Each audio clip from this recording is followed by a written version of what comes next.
उग्र आंदोलन होगा। अभी हमने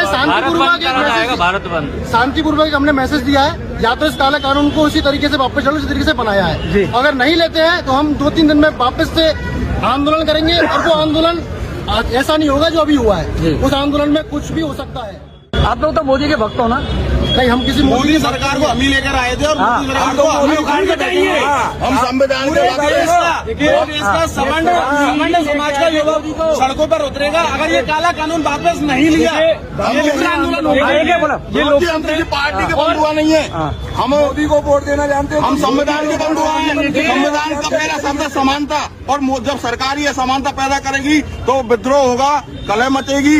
और हम ये बताना चाहते हैं कि ये लोकतांत्रिक व्यवस्था है, और आज जो हम प्रदर्शन कर रहे हैं ये भी लोकतांत्रिक व्यवस्था का एक कार्य है। परंतु जो समानता की बात की जाती है, अनुच्छेद आर्टिकल हम बात करें 14, 15, 16, 17 और 46 के अंतर्गत जो यूजीसी एक्ट विश्वविद्यालय अनुदान आयोग के तहत ये कार्य किया गया है। ये 2012 की गाइडलाइंस के तहत 13 जनवरी 2026 को इस नए जो की रूल ऑफ रेगुलेशन है उसमें परिवर्तन करके इक्विटी कमेटी में ST, OBC और महिलाएं और दिव्यांगजन की उनकी आप तो बताओ, मोदी जी को वोट दोगे क्या दोबारा?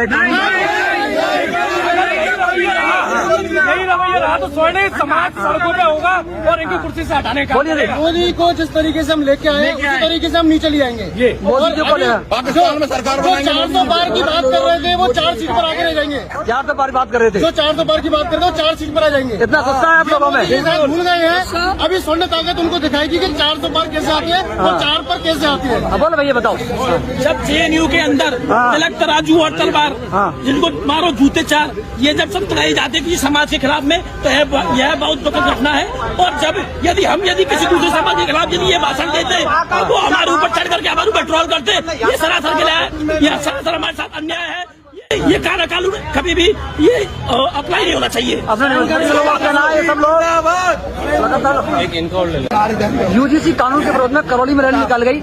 अगर ये डिसीजन वापस नहीं हुआ क्या रहेगा आपका? आखिरी सांस तक लड़ेंगे। जंतर मंतर घेरना पड़ा जंतर मंतर घेरेंगे, लाल किला घेरना पड़ा लाल किला घेरेंगे। अगर हमारे स्वर्ण भाइयों के साथ क्षत्रिय, ब्राह्मण और बनिए, ये 3 जो बिरादरी इन्होंने दरकिनार कर दी है, अगर हमारे बच्चों के भविष्य के साथ खिलवाड़ होगा तो आखिरी सांस तक लड़ेंगे। आप बहुत पढ़े लिखे, आपने MSc की हुई है, किस कानून में क्या खामी लगती है आपको? कानून के हिसाब से फिलहाल क्या है कि मैं आक्रोश में हूँ, तो मैं सिर्फ एक ही चीज कहना चाहूंगा कि जो जनता है ये निवेदन नहीं कर रही है नरेंद्र मोदी तुझसे। ये जो जनता है ये चेतावनी दे रही है, नरेंद्र मोदी चेतावनी। अगर ये कानून वापस नहीं हुआ तो नरेंद्र मोदी तेरी कुर्सी हिल जाएगी, लाल किला का घेराव करेंगे। और सभी जनता के माध्यम से मैं ये कहना चाहता हूँ कि इस